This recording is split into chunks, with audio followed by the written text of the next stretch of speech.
person. She taught me how to play the game Monopoly. She understood that the name of the game is to acquire. She would accumulate everything she could, and eventually she became the master of the board. And eventually, every time, she would take my last dollar, and I would quit in utter defeat. And then she would always say the same thing to me. She'd look at me and she'd say, "One day, you'll learn to play the game."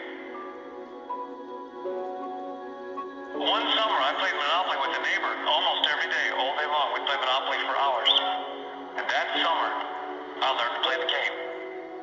I came to understand the only way to win is to make a total commitment to acquisition. I came to understand that money and possessions, that's the way that you keep score. And by the end of that summer, I was more ruthless than my grandmother. I was ready to bend the rules if I had to win that game. And I sat down with her to play that fall.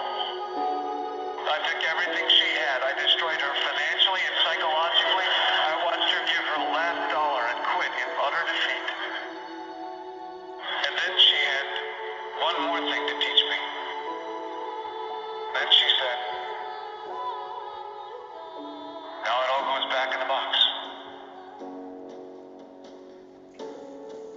All those houses and hotels, all the railroads and utility companies, all that property and all that wonderful money. Now it all goes back in the box. I didn't want it to go back in the box. No, she said, none of it was really yours. You got all heated up about it for a while. But it was around a long time before you sat down at the board.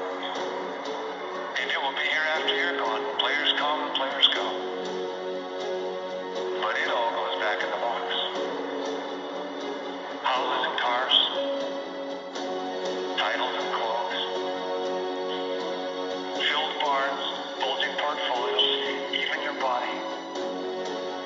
Because the fact is that everything I clutch and consume and hoard is going to go back in the box, and I'm going to lose it all. There's not much of an ROI on that.